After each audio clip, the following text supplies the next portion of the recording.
이번 달은 우리 고린도전서 3장 1절부터 9절까지 암송하고 또 말씀을 상고하겠습니다. 2장에 있는 말씀과 3장에 있는 말씀이 이어지는데요. 거기에 보면 1절에 형제들아 내가 신령한 자들을 대한 것 같이 너에게 말할 수 없어서 육신에 속한 자 곧 그리스도 안에서 어린아이들을 대한 것 같이 하노라. 신령한 자, 육신에 속한 자. 전보다는 좀 이해하게 됐죠. 그래도 어렵죠. 내가 너희를 신령한 자로 대하기가 어렵고 육신에 속한 자로 대하게 되었다. 또 3절에도 너희는 아직도 육신에 속한 자로다.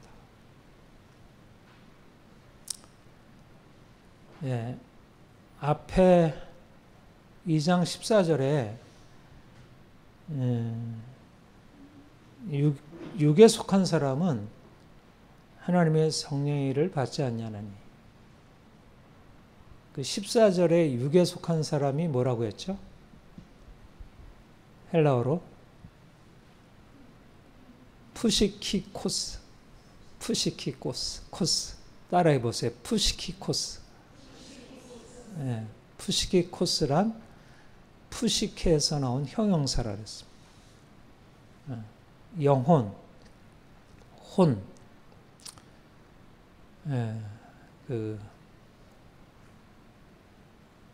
우리 사이콜로지 할 때 심리학, 사이코시스, 정신 증작 할 때 사이코. 저 사람은 사이코야. 그게 푸시케입니다. 푸시케. 영혼이야. 근데 영혼적인 사람은, 혼적인 사람은 하나님의 성령의 일을 받지 아니한다. 근데 혼적인 것과 육적인 것이 완전히 반대 아니에요? 근데 완전히 그걸 반대로 번역을 해놨잖아요. 근데 왜 그랬다 그랬죠? 이 번역이 틀리지 않고 나름대로 학자들이 최대한도로 우리말에 가깝게 의역을 해야겠다 해서 의역을 해놓은 거예요. 근데 왜 푸시키코스를 육에 속한 사람이다 그렇게 번역을 했을까요?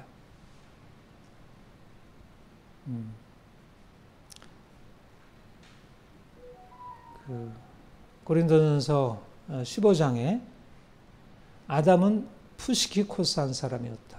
혼적인 사람이었다.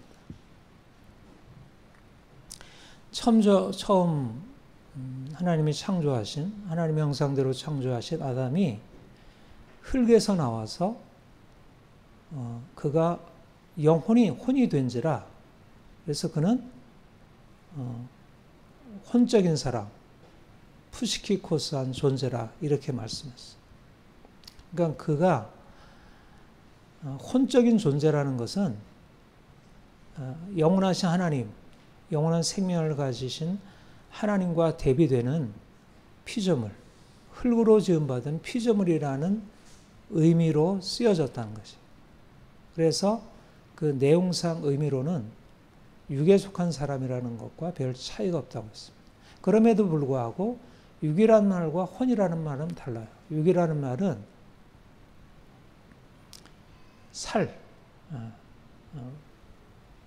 사르크스라는 건데 오늘 본문에 나온 게 그 육이라는 말이에요. 그러니까 앞에 2장 14절에 나온 육에 속한 사람은 푸시키코스이고요. 3장 1절에는 사르키노스, 3장 3절에는 사르키코스. 둘 다 사르크스라는 헬라어에서 나온 말입니다. 이거 더 따라해 보세요. 사르크스. 사르크스. 이게 육체라는 말에 플래시. 영어로는 플래시로 번역이 되고요. 우리말로는 육체, 육신 이렇게 번역될 수 있는 말이에요. 다 같은 말이에요. 육신, 육체 다 사르크스의 번역입니다. 그래서 사르키노스, 사르키코스. 자, 세 가지가 있어요. 세 가지. 그러니까 바울의 용법을 이해를 해야 돼요. 이거는 우리가 지금 쓰고 있지 않는 용법이어서 사실은 바울의 일종의 심리학이고요. 존재론입니다. 푸뉴마, 영으로 번역되고요. 하나님은 영이시다. 인간 안에도 영이 있지만 성경에서 푸뉴마를 말할 때는 하나님, 피조물과 구분되는 하나님을 말씀하고, 그래서 하나님은 영이시고 영이신 하나님이 인간의 몸으로 오셔서 그 영원한 영광으로 변화된 것을 푸니마토스, 신령한 몸이라 얘기를 했어요. 우리 2장 15절에서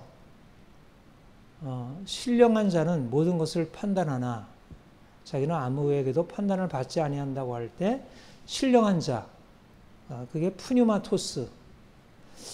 푸니마토스는 원래 하나님에게 해당되는 것이고, 하나님에게 해당되는 것이 부활하신 예수 그리스도에게 적용되어서 칭해진 것입니다. 자, 따라 생각해 보세요. 하나님은 영이시고요. 부활하신 예수님은 푸니마토스, 신령하신 분이고, 그리고 또 누가 신령한 자라고요? 부활하신 그리스도와 연합한 우리 그리스도인들이 신령한 자라는 것입니다. 그러니까 2장 15절에서 말하는 신령한 자라 함은 부활하신 그리스도를 지칭하기보다 우리 믿는 그리스도인들, 부활하신 그리스도의 생명을 가지고 있는, 영원한 생명을 가지고 있는 그리스도인들을 신령한 자라 그렇게 얘기를 했어요. 저와 여러분은 신령한 자입니다. 신령한 자. 영적인 존재. 영적인 사람.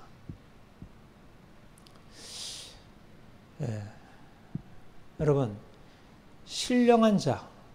우리 그리스도인들의 이제 정체성, 그리스도인, 신자, 성도, 하나님의 자녀, 새로운 피조물, 하나님의 성전, 하나님의 백성, 우리 그리스도인들을 일컫는 수많은 명칭, 정체성이 있는데 그 중에 하나가 신령한 자라는 정체성. 근데 신령한 자가 어떤 특성을 가지고 있을까요? 신령한 자. 신령한 자라 함은 우리가 본래 육으로 지음받은 혼적인 아담적인 존재였어요. 처음 사람 아담에 속한 존재였어요. 인간은 하나님이 지으셨고 하나님의 형상대로 지음을 받았지만 인간은 어디까지나 피조물로서 존재하고 있어요. 인간은 모든 피조물들 중에 하나님이 아주 탁월한 특성을 가지고 있는 이 정신, 이성, 감정, 의지, 이게 혼이에요. 혼이라고 할 때 지정의가 혼입니다. 탁월한 능력이죠. 육으로 지음받았지만 그 안에 혼을 허락하셨어요. 인간을 탁월한 정신적인 기능을 부여하셔서 하나님이 지으신 모든 만물들을 다스릴 수 있는 그런 능력을 부어줬어요.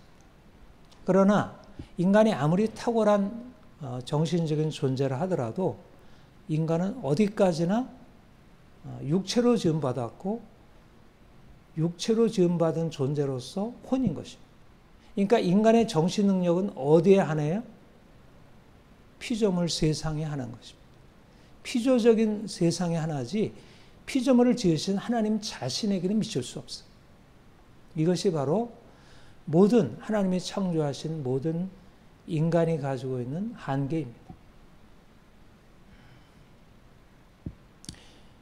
그런데 인간이 하나님을 떠나서 범죄하게 되었고, 그래서 하나님의 심판을 받아 저주 아래 놓이게 되었어요.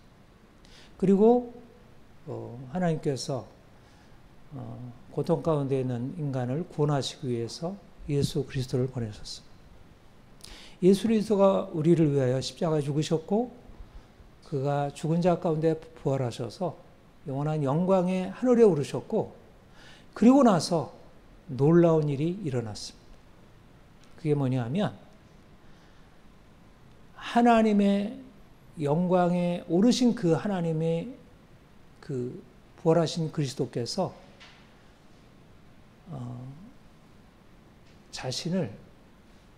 자신이 가지고 있는 생명을 사람들에게 주시기로 하신 거죠. 이 땅에 예수님께서 오신 목적은 우리를 죄로 인해서 죽은 자 가운데 있는 우리를 살려 구원하시기 위함이시고, 그 구원이라는 의미는 바로 우리가 단지 아담이 가지고 있었던 생명을 되찾는 정도가 아니라 아담에게 없었던 하나님 자신의 생명을 우리에게 넣어주시기 위함입니다. 이게 아주 중요합니다. 구원이란 뭐냐면 단지 아담이 죄로 인해서 잃어버렸던 것을 다시 되찾는 게 아니라 아담에게는 없었던 하나님의 생명, 아들의 생명을 허락하시는 것입니다. 그게 바로 우리를 그리스도와 연합하여 신령한 존재를 만드신 것입니다. 이게 하나님의 태초부터 정하신 목적이에요. 만세 전에 정하신 목적. 인간을 창조하시 이전부터 하나님이 그 일을 계획하셨어요. 그러니까 하나님이 처음 창조를 계획하셨을 때부터 이미 새 창조, 하나님의 아들로서 인간을 높이는 그 영원한 영광으로서의 그 구원을 계획하신 것이죠. 그게 에베소서 1장에 나오는 말씀. 근데 그리스도께서 오시기 전까지는 이 사실이 감춰져 있었어요. 하나님만이 영원한 생명을 가지신 분이고, 모든 피조물들은 아무리 뛰어난 영광이 그 안에 있다 하더라도, 인간에게 아무리 뛰어난 영광이 있다 하더라도 인간은 어디까지나 잠시 있다 사라져 버리는 풀과 같고, 그 영광이 풀의 꽃과 같은 존재라 생각했어요. 그런데 그리스도께서 오셔서 하나님이신 그분이 인간의 몸을 입고 오셔서 그가 십자가에 죽으시고 그가 죽은 자 가운데서 다시 살아나시는 이 엄청난 놀라운 기적이 일어났고, 그런데 그 기적이 단지 그분을 위하여 일어나신 것이 아니라 피조물된 아담과 같이 동일한 피조물된 인간에게 그 하나님의 생명, 아들의 생명을 주시기 위해서 그가 살아나셨다는 것. 예수님이 부활하신 주께서 하늘에 오르셔서 성령을 보내시고 성령께서 각 사람들 안에 임하여 이 놀라운 일이 일어났어요. 그동안에 아담의 죄로 인하여 죽었던 사람들이 살아났는데, 그 살아난 것이 그냥 아담적인 생명으로 살아난 것이 아니라 그리스도의 영원한 생명, 하나님의 생명, 썩지 아니할 영원한 생명으로 살아난 것. 하나님의 아들들이 출현하기 시작한 것. 피조물들이 아들로 변화되는 일이 일어납니다. 이게 새 창조이고 이게 구원이에요. 이게 거듭남이라고 하는 거예요. 말하자면 우리가 예수를 믿을 때 얻은 구원의 경험, 거듭남의 기쁨, 이것은 사실상 하나님이 우리 안에 행하신 일을 나타내기에는 너무나 미흡해요. 그거는 사실상 우리가 엄청난 일을 경험했다 하더라도 하나님이 우리에게 행하신 일은 도무지 우리로서는 상상도 할 수 없는 일을 행하신 것이에요. 그러니까 우리는 그 기적을 이미 경험한 사람들이에요. 그런데도 그 기적이 우리에게 너무 미미하게 여겨지고 그냥 우리가 교회 와서 주님 믿고 섬기면서 하나님 참 감사하다. 나 같은 죄인을 살리셔서 나도 천국 백성 되었다. 이 정도지 이미 내 안에 일어난 이 엄청난 하나님의 자녀로서 태어났다는 이 새로운 구원의 역사가 우리에게 잘 이해가 되지 않죠. 저와 여러분은 하늘에 속한 자, 신령한 자, 우리가 이 땅에 살고 있고 여전히 육체를 가지고 있고 인간적인 혼으로 살고 있지만 그러나 단지 육체가 아니고 혼이 아니고 우리 안에 하나님의 영이 거하시고 우리 안에 하나님의 영으로 지음받은 자녀로서의 영, 양자의 영이 우리에게 주어져 있습니다. 그러니까 우리가 이 사실을 알 때 이게 자다가 벌떡벌떡 일어나가지고 기뻐하고 찬양하고 감사하고 매일 그래야죠. 이게 뭐 처음 예수 믿을 때만 일어난 거 아니잖아요. 이게 지금 계속되고 있는 일인데요. 근데 이거를 우리가 놓치고 산다는 것은 너무 이거 심각한 일입니다. 신령한 자. 예수를 믿는 사람들은 다 신령한 자입니다. 진짜 예수를 믿는다. 그냥 교회에 나오는 게 아니라 그냥 입술의 고백이 아니라 진정으로 예수 그리스도를 나의 주, 나의 하나님으로 고백한 사람들은 신령한 자예요. 하늘에 속한 자이고 이미 하나님의 생명, 영원한 생명을 가지고 있는 사람들. 그들에게는 어떤 일이 일어났을까요? 어떤 일이 일어나나요? 하나님을 보고 하나님을 듣고 하나님을 생각하고 우리가 인간의 혼으로서 사람들을 보고 우리가 자연을 보고 거기에 반응하잖아요.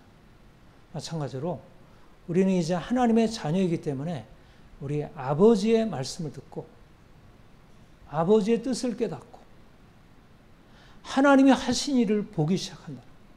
이전에 보지 못했던 것을. 우리가 이전에는 눈에 보여지는 썩어질 것들이 우리의 삶의 전부였어요. 그게 대단해 보였고 그것이 우리 인생의 의미였어요. 그런데 하나님이 우리에게 예수 그리스도를 통하여 이 새 영, 새로운 마음을 허락하심으로 우리에게 새로운 눈이 열리게 되고 새로운 귀가 열리게 되고 새로운 마음이 일어나게 되었어요. 하나님을 알게 되면서 일어난 결정적인 변화가 뭐냐면 우리 자신과 세상을 다르게 보게 된 거예요. 전에는 우리 자신을 어떻게 보았냐면 육체로 이해를 했어요. 혼이 보는 것은 육체의 아름다움.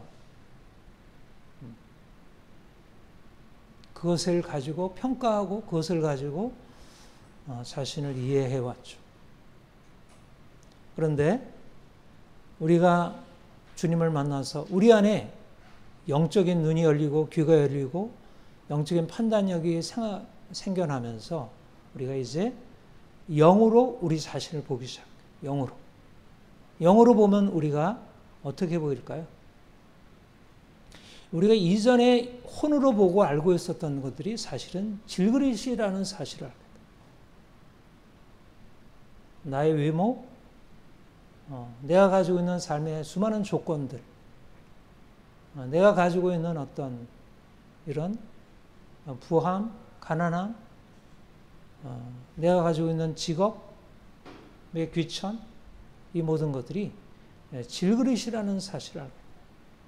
그러니까 이전에는 우리 인생의 기쁨과 의미가 그런 질그릇 속에서 내 자신을 찾았고 사람들이 그것을 인정했고 나도 그것을 인정하고 또 그것을 좀 더 낫게 하기 위하여 끊임없이 노력해왔어요. 우리 혼이 지향하는 것은 육의 육. 혼과 육은 하나입니다. 혼은 육을 지향하고 육은 혼의 지원을 받아서 좀 더 아름다운 육으로 변화되고 그러니까 육체의 영광이라는 것은 육체의 아름다움이라는 것은 결국 혼의 능력과 아주 밀접하게 관련되어 있어요. 뛰어난 지성을 가지고 있는 사람들이 좀 더 돈을 많이 벌고 그들의 권력의 자리에 오르고 그들은 사람들로부터 칭송을 받아요. 그들의 육의 영광이 결국 그들의 혼의 능력에 달려있어요. 그러니까 사람들이 어떻게든 공부를 많이 하려고 하고 그것이 뛰어난 영광을 가져다 주죠. 그런데 우리가 주님을 만나서 우리가 하나님을 알고 우리의 영적인 지각이 생기면서 우리가 이제까지 알고 있던 것을 다르게 보게 됐다는 거죠. 말하자면 내가 이제까지 좋아하고 내가 이제까지 그렇게 기뻐하고 내가 그렇게 추구해왔던 아름다움들이 다 육에 속한 것이구나. 이것은 지나가는 것이구나. 이거는 내 인생을 온전하게 뒷받침해 줄 수 있는 게 아니고 이게 나의 자랑이 아니고 이게 나의 부끄러움이 아니고 진정한 것은 이제 그리스도 안에서 내게 허락된 이 새로운 암, 그리스도 안에서 내게 주어진 새로운 생명, 이것이구나. 내 안에 보배가 주어졌다는 사실을, 내 형편없는 질것 안에 놀라운 보배가 담겨져 있음을 보게 돼. 내가 가난하지만 가난한 내 안에도 예수 그리스도, 생명이신 그리스도께서 계심을 알게 돼. 내가 부요한 것으로 인해서 이제까지 자랑해왔지만 내 부요함이 내 안에 있는 질그릇 보배와 비교할 때 아무것도 아님을 깨닫게 돼. 여러분, 이것이 인생의 새로운 전환. 예수를 믿으면 세상 사람들이 혼을 가지고 육체를 더 아름답게 하려고 하는 그 씨름을 이제 내려놓게 된다. 물론 그것이 있죠. 우리도 여전히 혼이고 여전히 우리를 육체를 가지고 있어서 좀 더 머리를 써서 외모도 아름답게 하고 옷도 좋게 입으려고 하고 우리의 집도 가꾸려고 하고 우리의 관계도 보다 낫게 하고 그런데 우리에게 새로운 중심이 생겼다는 거예요. 그리스도께서 우리 인생 안에 중심에 오셨고 그가 우리에게 보여주시는 것은 이제까지 알고 있는 것과 다른 차원이라는 거예요. 이제까지 대단해 보여졌던 것들이 대단한 것이 아니고 이제까지 대단해 보이지 않던 것 안에도 놀라운 일들이 일어나는 것을 보게 돼요. 이제까지 내 인생의 성공이라고 했던 것이 사실상 성공이 아니었고 내 인생이 실패라고 했던 것이 더 이상 실패가 아님을 알게 돼요. 이게 우리가 신령한 자로서 알게 되는 새로운 인식이에요. 관점의 전환. 그러니까 자기 자신에 대해서 자기 자신의 보잘것없음을 전에는 부끄러워했는데 이제는 그게 부끄러움이 아니고 그것을 부끄러워한 내가 부끄럽다는 사실을 부끄러운 것이 부끄러운 것이 아니고 그것을 부끄러워하는 여전히 내가 육에 속해 있는 혼적인 삶이 이게 나의 부끄러움인 걸 알게 돼요. 그리고 다른 사람을 다르게 보게 돼요. 다른 사람을 다르게. 다른 사람들이 대단해 보여지는 것을 보고 좋아하기도 하고 그것을 따르기도 하고 그것을 시기하기도 하고 그것에 대해서 부러워하고 그게 과거에 혼적으로 인생을 살아왔을 때 우리의 반응이었어요. 그리고 사람들과의 관계 속에서 그렇게 혼으로 육을 바라보고 살아가니까 우리 안에 뭐가 생겨요? 자꾸 육체의 헛된 욕망이 일어나는 거예요. 마치 뱀이 하와에게 꼬여서 선악을 알게 하는 나무를 보게 하면서 하와가 그것을 보암직하고 먹음직하고 지혜롭게 할 만큼 탐스럽게도 하니라. 이 헛된 욕망이 일어나거든요. 혼으로 하나님의 말씀이 제대로 들려지지 않고 사단의 속임수에 빠져서 혼으로 세상을 보게 되면 육체의 욕망이 하나님께서 금하신 그 범위를 넘어서서 작동하기 시작해요. 그것이 굉장히 대단해 보이고 저것만 취하면 내 인생은 엄청나게 기쁠 것 같고 그래서 그것을 향해 달려가게 되고 죄에 빠지게 돼요. 그리고 다른 사람들을 보니까 내가 가지고 있는 것을 보다 더 나은 것 가지면 시기하게 돼요. 또 그 사람이 나에게 잘못한다고 미워하고 싸우게 돼요.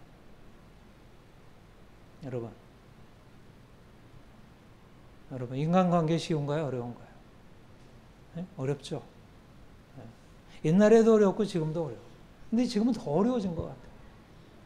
사람들의 혼이 굉장히 발달되어 있는 것 같은데, 정신이 굉장히 발달되고 이성적이고 그런 것 같은데, 관계는 더 깨지고 더 힘들어졌어요. 왜일까요? 하나님의 음성을 듣고 하나님의 말씀을 듣고 따르지 못하는 인간의 혼이 결국 내가 이렇게 하면 인생이 행복하겠어.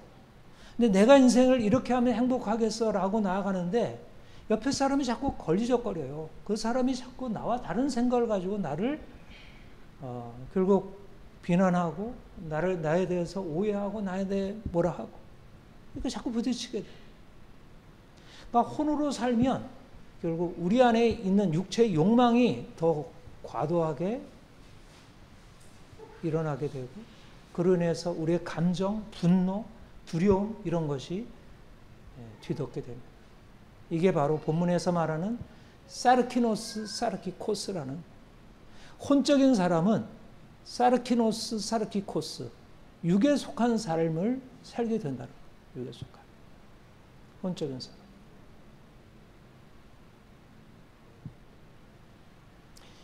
혼적인 사람, 혼은 원래 육을 다스리게 돼 있어요. 육체의 욕망이나 감정이나 이런 걸 다스리는 게 지정의 기능이에요.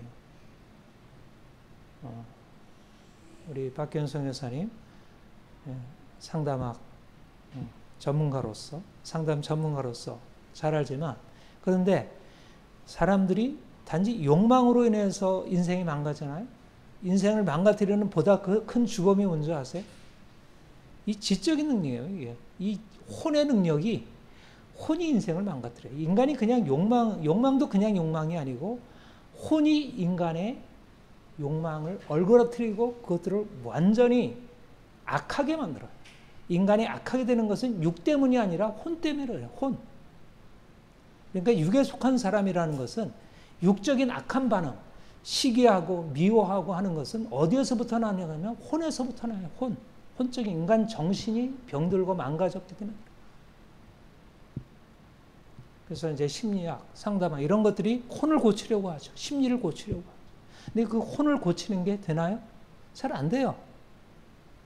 부분적으로 하지만. 왜 안 될까요? 영이신 하나님, 영의 음성을 듣는, 하나님의 음성을 듣는 영이 닫혀 있고 망가져 있기 때문에.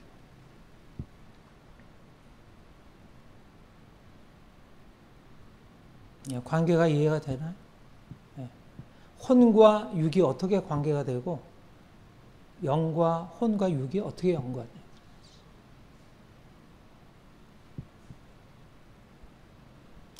그리스도인은 신령한 자이고 신령한 자는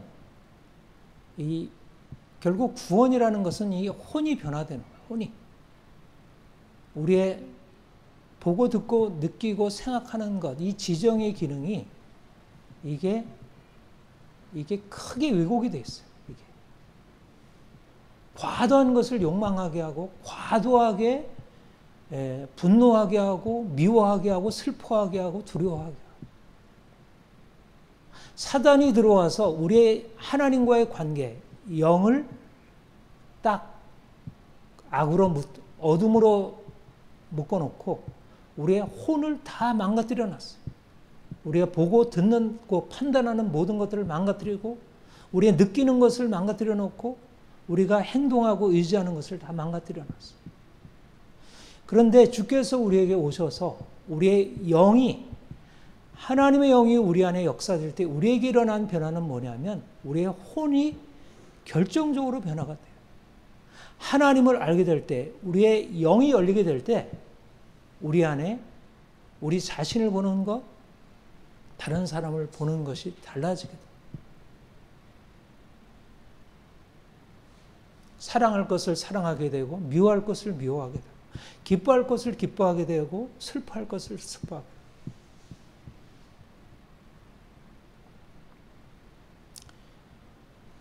그런데 우리가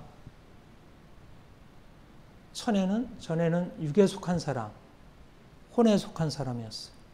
근데 그리스도께서 우리에게 오셔서 신령한 자가 되었어요. 모든 그리스도인은 신령한 자.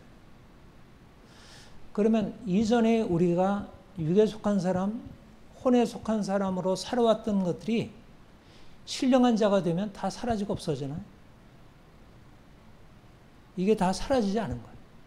이게 여전히 우리의 삶에 남아서 우리를 공격하고 신령한 자로서 살아가는 어떤 우리의 새로운 삶의 방식을 끊임없이 위협하고 공격해. 그게 바로 본문에서 말하는 3장 1절의 말씀. 어떻게 보면 그리스도인은 신령한 자인데, 신령한 자라는 것은 육에 속한 사람이라는 것과 서로 대조되는 개념이에요. 그런데 본문은 뭐라고 말하냐면 마치 네모인 세모라는 말과 같이 들려요. 본문에 보면 3장 1절 같이 한번 읽어보겠습니다. 시작. 형제들아, 내가 신령한 자들을 대한 것 같이 너에게 말할 수 없었어. 육신에 속한 자, 곧 그리스도 안에서 어린아이들을 대한 것 같이.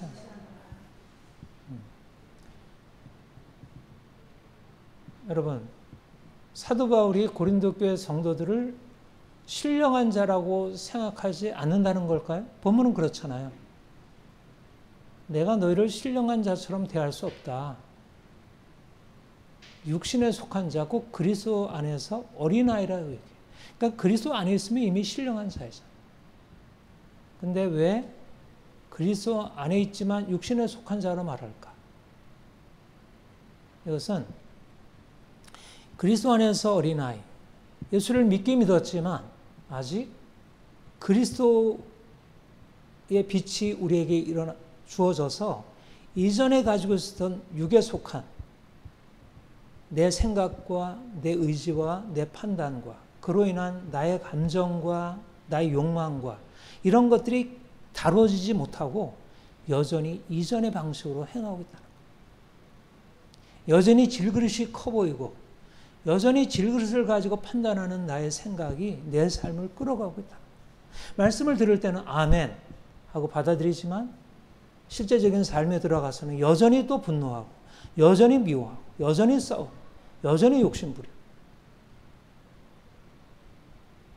분명한 사실은 예수 그리스도께서 우리 안에 계시는데도 불구하고 우리는 이미 예수 그리스도로 말미암아 죽고 다시 산 자임에도 불구하고 여전히 아담에 속한 자로서, 여전히 죄 아래 있는 자로서, 여전히 저주 아래 있는 자로서 살고 있다는 거예요. 이게 신령한 자이지만 여전히 육신에 속한 자, 푸니마토스이지만 여전히 사르키노스, 사르키코스로 살아가고 있다는 것입니다.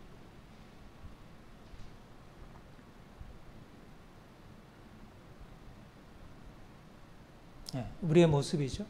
우리의 모습이에요. 우리가 보는 그리스도인의 모습. 그런데 여기서 중요한 사실은 뭐냐면 그런 두 가지 양상, 우리가 한편으로는 그리스도 안에서 변화된 새로운 삶을 배우고 주님을 사랑하고 주님의 뜻을 따라가는 우리 안에 있는 정체성. 그러나 여전히 우리가 이전의 삶의 방식으로 살아가는 이전의 삶의 모습들. 이 두 가지가 있는데 그렇다고 해서 우리의 정체성이 바뀌는 건 아니라는 것. 우리가 하나님의 자녀가 아닌 것은 아니라는 것. 우리가 신령한 자가 아닌 것은 아니라는 것. 이미 신령한 자이면 계속해서 신령한 자인 것. 한 번 하나님의 자녀가 되었으면 영원토록 하나님의 자녀인 것. 그런데 자기의 정체성에 부합하지 않게 살아가는 삶이 여전히 남아있다는 거죠. 마치 이스라엘 백성들이 애굽에서 나올 때 놀라운 능력으로 홍해를 건너고 하나님의 기적을 체험하고 그들이 하나님을 기뻐하면서 나왔잖아요. 야, 하나님이 저 너무너무 놀랍다. 그러나 그들이 광야를 지나면서 그들에게 드러난 것은 뭐예요? 그들은 하나님의 백성이지만 여전히 그들은 하나님의 거룩함을 지향하는 사람들이지만 여전히 그들은 죄악 가운데 있고 여전히 옛삶, 애굽에서 배운 그런 세상의 욕망, 세상의 우상 숭배, 그 불순종의 삶을 여전히 버리지 못합니다. 결국 광야라는 것은 뭐죠? 바로 신령한 자로서 그들이 신령한 자로서 합당하게 되어가는, 거룩하게 되어가는 그 과정을 배워가는 것이죠.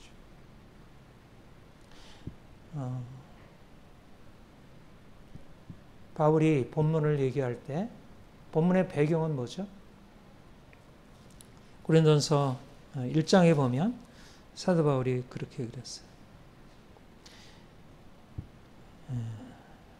10절, 11절, 12절. 형제들아, 내가 우리 주 예수 그리스도의 이름으로 너희를 권하노니 모두가 같은 말을 하고 너희 가운데 분쟁이 없이 같은 마음과 같은 뜻으로 온전히 합하라. 내 형제들아, 근로의 지편으로 너에게 대한 말이 내게 들리니 곧 너희 가운데 분쟁이 있다는 것이라. 내가 이것을 말하거니와 너희가 각각 이르되 나는 바울에게, 나는 아볼로에게, 나는 게바에게, 나는 그리스도에게 속한 자라 한다는 것이니 그리스도께서 어찌 나뉘었느냐. 지금 사도 바울이 고린도 교회에 대한 얘기를 들은 거예요. 고린도 교회는 사도 바울이 세운 교회이고 사도 바울이 이제 선교여행을 하면서 고린도 교회 소식을 들은 거예요. 바울이 고린도 교회에 있을 때 너무나 놀라운 일이 일어났고 그들이 주님을 믿고 주님 안에서 하나됨을 기뻐하고 사랑 안에서 서로 연합했는데 그들 가운데 분쟁이 일어났다. 그래서 나는 바울에게, 나는 아볼로에게, 나는 게바, 베드로에게, 나는 그리스도께 네 가지 분파로 나뉘어져서 서로 싸우고 있었다는 거예요. 근데 사도 바울이 이 분쟁에 대해서 뭐라고 얘기를 했냐면 너희는 육신에 속한 자로다. 너는 아직도 육신에 속하여 행하고 있다.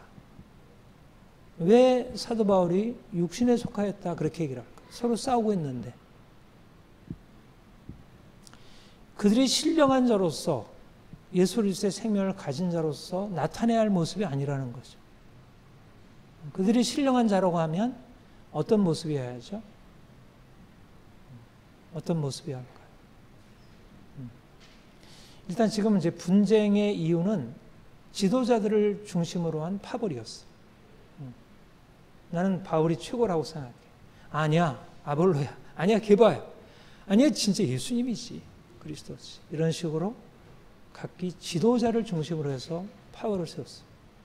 근데 정작 그분들은 어때요? 바울이건 아볼로건 게바이건 그리스도이건 서로 나를 따르라 이렇게 하면서 자기 파벌을 세우셨나요? 그렇지 않았죠.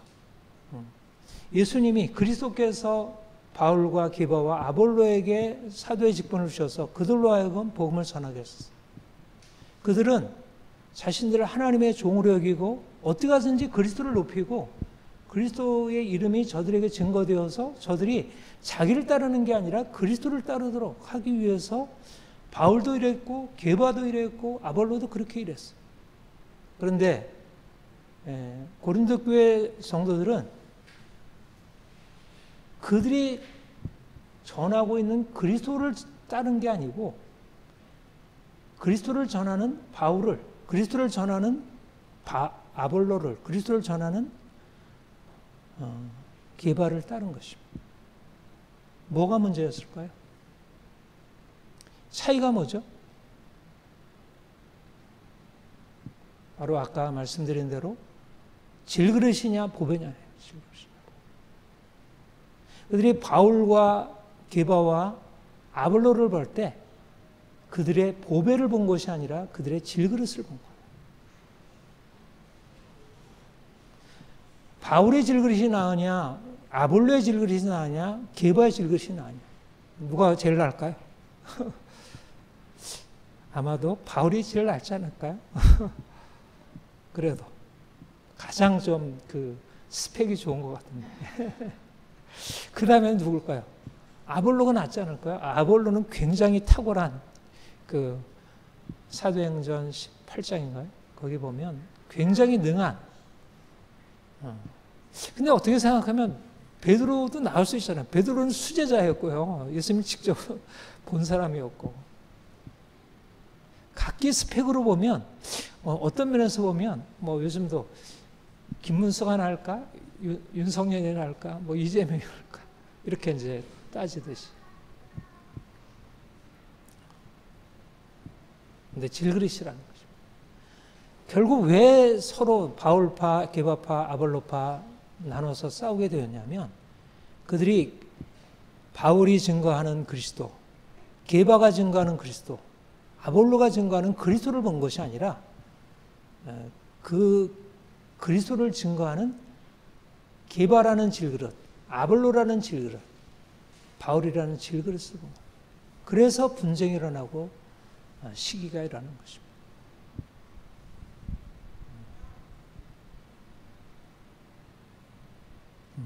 신령한 자, 고린도 교회 성도들이 신령한 자로서 눈이 열려져서 정말 그리스도를 제대로 깨닫고 있었다면 자신들에게 복음을 전해주는 그 사도들이 누구든지 간에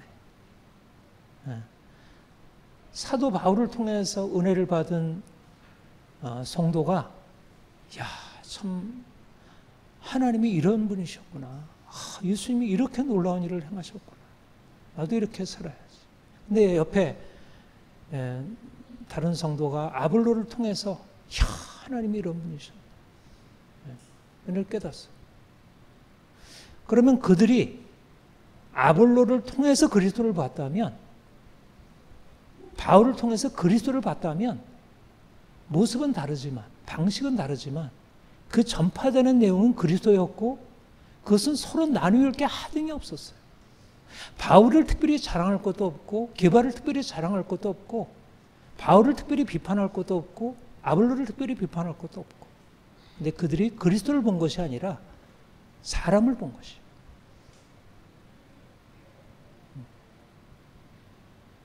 지금도 우리 믿는 성도들 안에 일어나는 일이죠. 교단, 교파가 나누어져서 결국 그리스도 때문에 싸우나요? 아니면 바울이나 아볼로 때문에 싸우나요? 그리스도를 위하여 싸우는 싸움도 있죠. 뭐 자유주의자들, 뭐 인본주의자들이 교회 안에 들어와서 말씀을 훼손하니까 그들에 대항해서는 그리스도 때문에 싸워야죠. 교회라 하더라도. 그러나 그리스도 때문에 싸우는 게 아니라 그들이 취하고 있는 다양한 모습을 자신들이 받아들이지 않아요.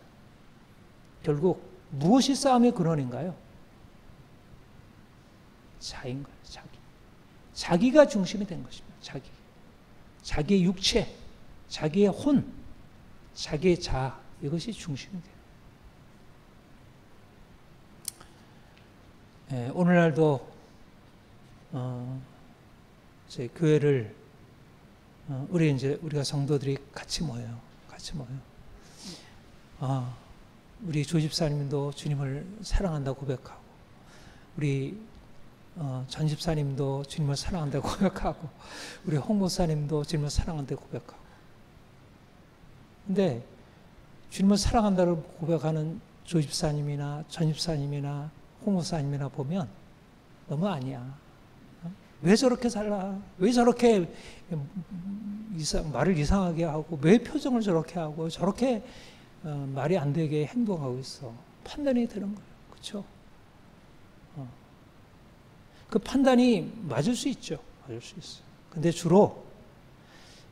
근데 왜 그게 그 판단이 될 수 있고 맞을 수 있는데 그게 왜 분쟁이 되고 서로 싸움이 되고 그럴까요? 육으로, 혼으로 보기 때문에 그런 거예요. 혼으로. 내 자아로 보니까. 내가 주님을 사랑하고, 조집사님 주님을 사랑하고, 전집사님 주님을 사랑하고, 홍무사님 주님을 사랑하면 결국 우리가 서로 다르고 다 질그릇이 다 부족한 것이 있지만 그 안에 역사하시는 주님, 그럼에도 불구하고 부족한 홍목사님 안에 그 부족한 질그릇 안에 역사하시는 그리스도께서 보이니까 야, 이거 참 너무 아름답다. 참 문제는 있긴 한데 그럼에도 불구하고 저렇게 아름답게 주님을 경외하고 섬기고 그 변화되는 게 보이기 시작하는 거예요. 전에는 너 그렇게 오랫동안 목사라는 직분을 갖고 있으면서도 왜 당신 그렇게 형편없이 생각하고 형편없이 행동합니까? 그런 모습이 보였는데 그런데 다른 게 보이는 거예요. 전에 안 보이던 모습이 보이는 거예요. 질그릇이 보이던 것에서 이제 보배가 보이기 시작하는 거예요. 그러면 싸움이 일어날 일에서 싸움이 그냥 딱 그쳐져요. 인간이 보이기 시작하면 판단 안 되는 사람이 없어요. 판단 안 되는 사람이. 우선 내가부터 판단되는데, 내가 스스로부터 판단되는데, 근원은 자기 사랑부터 문제가 있어요.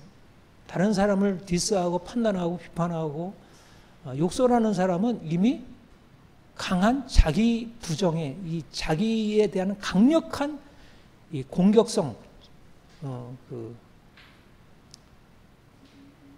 프로이트가 그걸 죽음 충동이라고 했는데 그런 게 있어요. 그런 게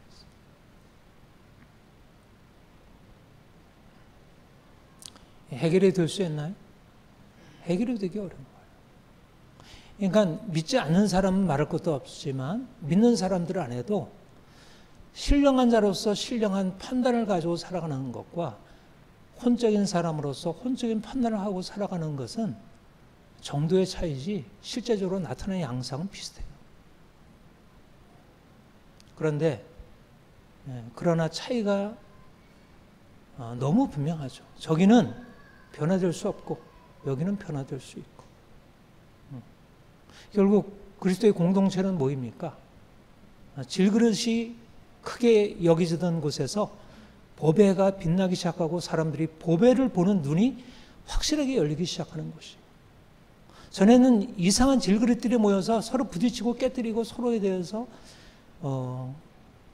힘들어하던 그곳이 아름다운 모습이 보여지게 되고 그것이 그런 걸 보면서 서로에 대해서 비춰주니까 거울이 되어서 비춰주니까 너무 아름답게 보이기 시작하는 거예요. 내가 아름다워 보이고 저쪽에서 나를 아름답다고 말해주고 내가 저 사람을 보고 당신 너무 아름다워요. 당신 너무나 귀해요. 아니 내 이렇게 형편없는데 어떻게 아름다워요? 아닙니다. 당신 안에 너무나 놀라운 일이 일어나고 있어요.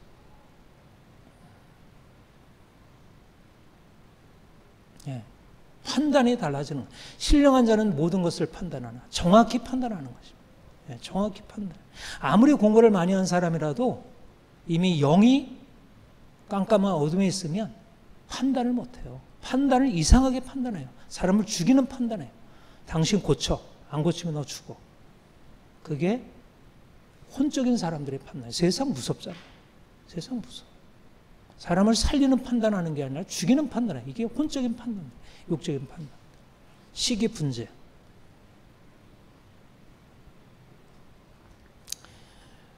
우리가 어떻게 육적인 그리스도인, 혼적인 그리스도인에서 영적인 그리스도인으로 바뀔 수 있을까요? 내가 죽고 주님이 내 안에 사는 것입니다. 신령한 자라 함은 그리스도의 죽음에 참여한 자들이에요. 그리고 그 죽음이 계속되는 사람들이에요. 자아가 죽음에 넘겨지는 것입니다. 혼이 죽음에 넘겨지는 거예요. 나의 지적의가 철저하게 죽음에 넘겨지는 거예요. 육체의 욕망이 깨어지는 거예요. 그러니까 우리가 생각할 때 전에는 육으로 반응할 때는 혼으로 반응할 때는 너무나 모든 것이 나에게 공격을 해왔어요. 그리고 그것에 대해서 어떻게든지 방어하고 또 내가 공격을 해가지고 싸워야 한다고 생각했어요. 시기와 분쟁이 가득했어요. 내 안에 시기와 분쟁이 가득하고 온통 싸움이 가득하고 또 관계가 다 온통 싸움 투성이에요. 가정에도 싸움, 직장에 가서도 싸움, 가는 곳곳마다 싸움이에요. 싸움은 나의 힘. 이게 세상 사람들이 구해요. 요즘 세상 사람들. 그게 삶을 살아가기 있게 해요. 죽이는 일. 그런데 이제 내가 죽는 일 쪽으로 생각이 바뀌어지기 시작하는 거예요. 주님의 생명이 내 안에 들어오면서 신령한 자가 내 안에 일어나면서 내가 이제 죽음을 거절하는 게 아니라 죽음을 받아들여서 나의 혼을 깨뜨리고 나의 자아를 깨뜨리고 육체의 욕망을 깨뜨리고 이제 오히려 바깥의 공격이 오히려 나를 살리는 역할을 하는 거예요. 저 사람은 나를 죽이려고 공격하지만 나는 그 공격을 통해서 오히려 살아나는 것입니다. 왜냐하면 내 자아가 깨지니까. 말 안 듣는 아이를 통해서 내 자아가 깨지고 나를 공격하는 남편을 통해서 나를 자아가 깨뜨리고 내 직장 동료들과 여러 가지 주변의 사람들을 통해서 내 이제까지의 혼적인 삶의 방식이 무너지기 시작합니다. 죽어야 되는 거구나. 전에는 내가 죽지 않으려고 다른 사람을 어떻게든지 죽여서라도 나를 살리려고 했다면 이게 육의 반응, 혼의 반응이었다면 이제는 오히려 나를 죽이려는 것을 받아들여 기꺼이 받아들여서 오히려 주님이 내 안에 사시고 내 안에 새로운 생명, 신령한 자로서의 빛이 일어나는 일들이 일어나는 것입니다. 예, 얼마나 놀라운 일이에요. 그러니까 그리스도인들은 세상에 당할 수가 없어요. 아무리 모해도 아무리 공격해도 죽일 수가 없으니까. 죽으면 오히려 더 강해지니까. 예수 생명이 더 사방에 우겨쌈을 당해도 쌓이지 아니야. 답답한 일을 당해도 낙심하지 않고, 박해를 받아도 넘어지지 않고, 거꾸로 될 당해도 망하지 않아요. 오직 예수를 죽인 것을 항상 몸에 짊어지면 예수의 생명이 죽을 몸에 나타나게 하라. 여러분, 주님이 우리를 신령한 자로 부르셨고, 우리를 신령한 자 만드셨고, 주께서 우리에게 이 신령한 생명이 일어나도록 지금도 역사하시고 있습니다. 주님이 우리 안에 더 분명하게 자신을 보배로 발견할 수 있도록, 그리고 다른 사람들을 더 보배로 발견할 수 있도록, 그래서 우리를 통해서 세상에 더 아름다운 살리는 역사들이 더 많이 일어날 수 있기를 바랍니다. 기도하겠습니다. 하나님 아버지,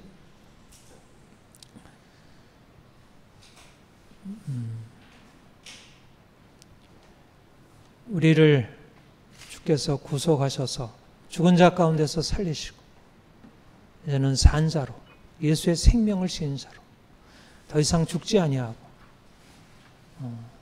영원토록 사신 예수 그리스도와 함께 영원한 생명을 누리며 살 수 있게 하시니 감사합니다.